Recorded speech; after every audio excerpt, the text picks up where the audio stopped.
Hi guys, I hope you doing fine. So economics के बहुत सारे टॉपिक्स मैं ऑलरेडी कवर करा चुकी हूँ। उसमें एक इम्पॉर्टेंट टॉपिक रह गया है, वो है थ्योरी ऑफ कॉस्ट का।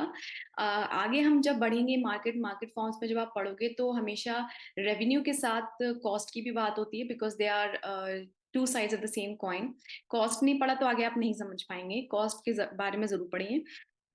दूसरी चीज ये है कि आज हम अपनी वीडियो में कॉस्ट टाइप्स, उसके डिटर्मिनेंट्स और कर्व्स, किस तरीके के इसके कर्व्स होते हैं उसके बारे में पढ़ेंगे। तो सबसे पहली चीज है, कॉस्ट होती क्या है। कोई भी गुड्स एंड सर्विसेज को प्रोड्यूस करने के लिए जितना भी एक्सपेंडिचर या एक्सपेंसेस इनकर होता है उसे हम कहते हैं कॉस्ट। अब कॉस्ट बहुत सारे डिटर्मिनेंट्स होते हैं। कॉस्ट किस किस चीज पे डिपेंडेंट होती है। पहला होता है size of plant. Size of plant के जिसपे आपका प्रोडक्ट या सर्विसेज, जो भी गुड्स एंड सर्विसेज प्रोड्यूस हो रहे हैं, जितना आपका प्लांट का साइज बढ़ेगा उतनी कॉस्ट फॉल होती है। ये भी आपको बताने के लिए एक एग्जांपल देती हूँ, जो कि आगे हम पढ़ेंगे। टोटल कॉस्ट होता है a combination of total fixed cost plus total variable cost।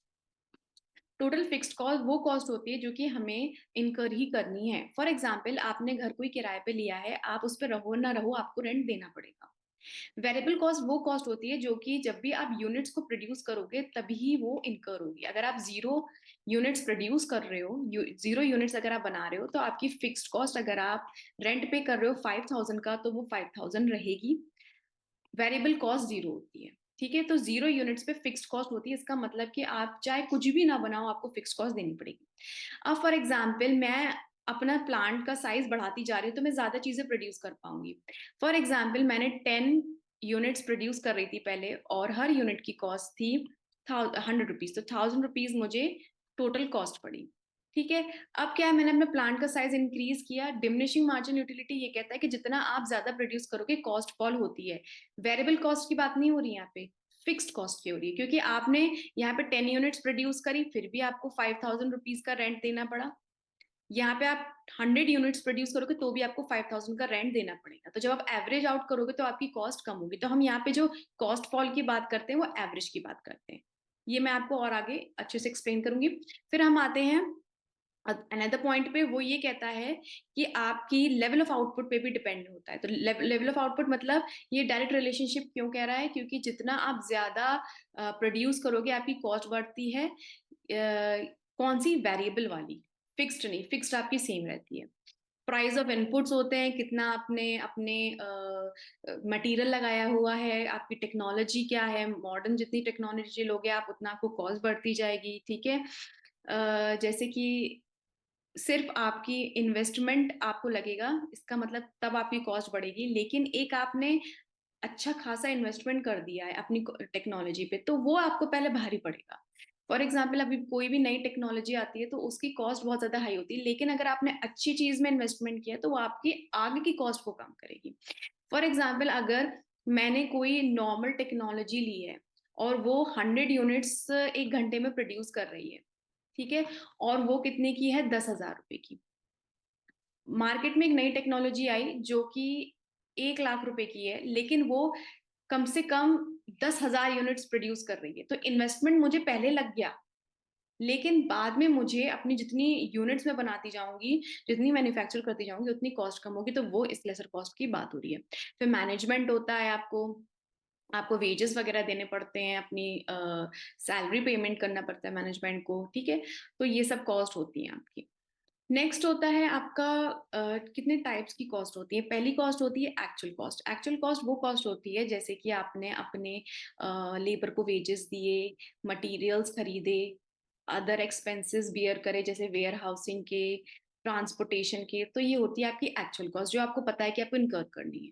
कुछ होती है अपॉर्चुनिटी कॉस्ट। अपॉर्चुनिटी कॉस्ट वो कॉस्ट होती है, फॉरगॉन कॉस्ट बोलते हैं वो। फॉरगॉन कॉस्ट जैसे कि क्या होता है, आपके पास बहुत सारे अल्टरनेटिव्स हैं, लेकिन आप हमेशा बेस्ट अल्टरनेटिव पे जाओगे जो आपको सबसे ज्यादा रिटर्न्स देगा। मेरे पास 10 अपॉर्चुनिटीज हैं, मैं सबसे ज्यादा उस अपॉर्चुनिटी में इन्वेस्टमेंट करूंगी, उसी को पकड़ूंगी जहां पे मुझे लगेगा कि और से ज्यादा बेनिफिट है। तो इसलिए हम इसे कॉस्ट फॉरगॉन कहते हैं। हमारे पास 10 प्रॉफिटेबल एरियाज हैं, लेकिन मुझे चूज करना है सबसे ज्यादा प्रॉफिटेबल एक। तो 9 कौन सी होगी, फॉरगॉन कॉस्ट। 9 जो मेरी अपॉर्चुनिटीज है वो हो गई फॉरगॉन कॉस्ट। ठीक है। नेक्स्ट होती है एक्सप्लिसिट कॉस्ट। एक्सप्लिसिट कॉस्ट वो होती है जो आपको पता है कि आपको हमेशा देनी है। सैलरीज हो गई, वेजेस हो गए, रेंट हो गया, अदर एक्सपेंसेस हो गए, डायरेक्ट एक्सपेंसेस हो गए, वो वाले जो एक्सपेंसेस जो आपको पता है कि आपको देने ही हैं, वो एक्सप्लिसिट होता है। लेकिन इम्प्लिसिट क्या होता है, जो कि आपको किसी ने बताया नहीं है, आपके रिटन नहीं है कि आपको ये कहीं देना है, लेकिन और इसका कोई कैश आउटफ्लो नहीं होता। जैसे कि अगर मेरे पास लेबर है तो मैं उन्हें वेजेस दे रही हूँ, ठीक है, एक लेबर को मैं 500 पर डे का वेजेस दे रही हूँ, तो ये मेरे कॉन्ट्रैक्ट में है कि मुझे इन्हें 500 रुपए का वेजेस देना है। लेकिन जहां, और ये क्या हो रहा है, आउटफ्लो ऑफ कैश। लेकिन जहां कोई भी आउटफ्लो ऑफ कैश नहीं होता उसे हम कहते हैं इम्प्लिसिट कॉस्ट। जैसे फॉर एग्जाम्पल, एक कोई भी, मैं हूं, मैंने अपना एक स्टार्टअप खोला, उसमें मैंने इन्वेस्टमेंट किया कैपिटल का।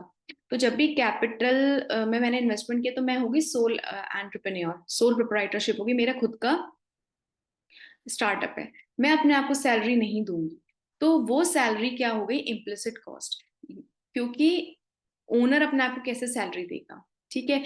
इंटरेस्ट ऑन ओनर्स कैपिटल, इसका कोई कैश फ्लो नहीं हो रहा है, मेरे पास कोई कैश फ्लो नहीं आ रहा है, ठीक है। तो जहां पे कैश आउटफ्लो नहीं होता है, जहां पे कोई भी रिकॉर्डिंग नहीं होती है, इम्प्यूटेड कॉस्ट होती है, उसे हम कहते हैं इम्प्लिसिट कॉस्ट, ठीक है।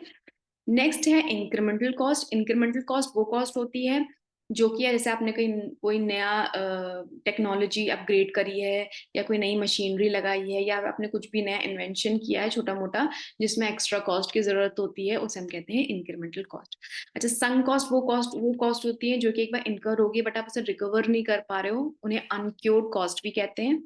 तो वो हो गई आपकी संक कॉस्ट।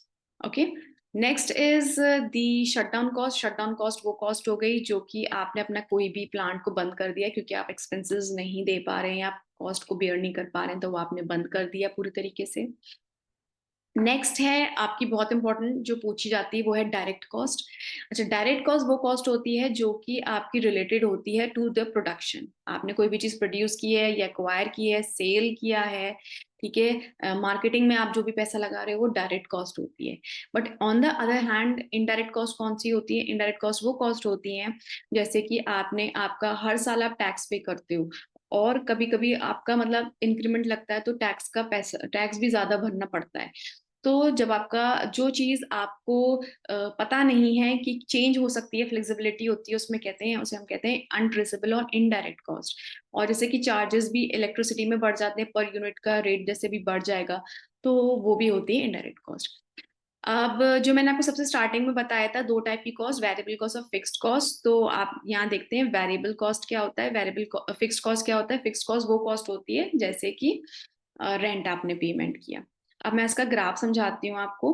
ग्राफ में क्या है कि जैसे मैंने बताया 0 यूनिट है, आपने 0 यूनिट्स प्रोड्यूस करी, लेकिन आपको फिक्स्ड कॉस्ट कितनी देनी पड़ रही है, 5000 रुपीज का रेंट हर महीने पे करना पड़ रहा है। आप 1 यूनिट बनाओ तो भी 5000, आप 100 यूनिट बनाओ तो भी 5000। इसलिए ये हमेशा क्या होता है, parallel to the X axis. और एक्स एक्सिस हमेशा क्या लेते हैं, प्रोडक्शन यूनिट और कॉस्ट इधर। तो कॉस्ट फॉर एग्जांपल ये मैंने मान लिया 5000 की है, तो ये 5000 ही रहेगी, चाहे मैं यहाँ पे आ जाऊँ 100 यूनिट पर प्रोड्यूस करूँ, लेकिन मेरी जो फिक्स्ड कॉस्ट है वो 5000 ही रहेगी, ठीक है। इसका लिए हमेशा जो कर्व बनता है वो parallel to the X axis बनता है। क्वेश्चन ये आता है हमेशा नेट में कि इसे और क्या नाम से कहते हैं, इसे सप्लीमेंट्री कॉस्ट भी कहते हैं या ओवरहेड कॉस्ट भी कहते हैं, ठीक है। नेक्स्ट आते हैं वेरिएबल कॉस्ट पे। मैंने बताया 0 अगर आप प्रोड्यूस करोगे तो आपको वेरिएबल कॉस्ट क्या देनी पड़ती है, 0, ठीक है। तो जैसे अगर मैंने 0 यूनिट प्रोड्यूस की है तो मेरी जो वेरिएबल कॉस्ट होगी वो 0 होगी, 1 पे फॉर एग्जाम्पल हो गई 10, 2 पे हो गई 20, इस तरीके से मेरी वेरिएबल कॉस्ट बढ़ती जाएगी। तो इसका कर्व हमेशा स्टार्टिंग फ्रॉम 0 बनता है वेरिएबल कॉस्ट का, क्योंकि ये 0 पे आपकी नील होती है, ठीक है। तो वेरिएबल कॉस्ट भी बढ़ती है, और प्रोडक्ट, अगर आपकी variable cost as the and the product decreases, variable cost भी डिक्रीज होती है और स्टॉप हो जाती है 0 पे, ठीक है। तो इसलिए इसका जो कर्व होता है वो हमेशा कैसा बनता है, अपवर्ड, ठीक है। सेमी वेरिएबल कॉस्ट वो होती हैं जो कि आपके फिक्स्ड और variable, fixed cost plus variable cost दोनों का फैक्टर होता है। जैसे कि मेरे पास कुछ, जैसे आप इलेक्ट्रिसिटी का बिल पे करते हो तो कुछ फिक्स्ड यूनिट्स होती हैं, उसमें आपको उतना देना पड़ता है, इस यूनिट से अगर ज्यादा हो जाता है तो आपको फिर वेरिएबल यूनिट्स में, फ्लेक्सिबल यूनिट्स में पेमेंट करना पड़ता है, तो वो हो गई आपकी semi variable cost. Okay, next है, तो अच्छा ये है सबसे ज्यादा इंपॉर्टेंट आपका टॉपिक।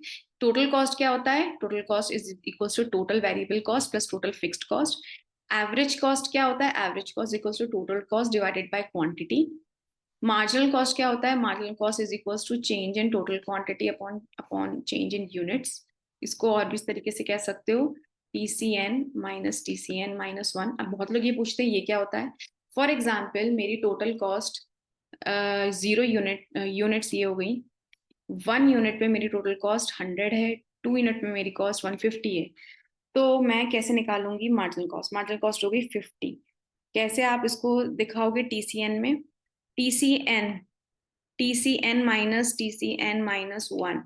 तो TCN क्या होगा? TCN सेकेंड यूनिट का minus TCN second minus 1 unit का, तो ये होगी फर्स्ट यूनिट। तो इसका आंसर कितना आ जाएगा?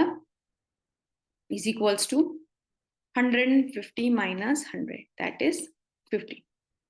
ये हो गई आपकी मार्जिनल कॉस्ट। तो इस तरीके से हम निकालते हैं पूरा आपका इकोनॉमिक्स इन्हीं कॉस्ट पे सर्कुलेट करता है, टोटल कॉस्ट, मार्जिनल कॉस्ट और एवरेज कॉस्ट। ठीक है, ये कॉस्ट फंक्शन है। कॉस्ट फंक्शन किस चीज का होता है? क्वांटिटी जितनी भी आप प्रोड्यूस करते हो, क्योंकि वही आपका बताता है कि आपको कितनी कॉस्ट इनकर करनी है। जितने यूनिट्स आप ज्यादा बनाओगे उतनी कॉस्ट आपकी इनकर होगी।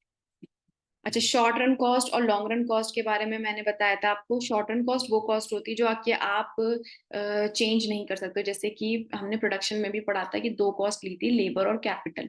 लेबर आप शॉर्ट रन में चेंज कर सकते हो, कैपिटल नहीं कर सकते। लॉन्ग रन में आप लेबर तो चेंज कर ही पा सकते हो, कैपिटल को चेंज कर सकते हो, बिकॉज आपके पास एम्पल अमाउंट ऑफ टाइम।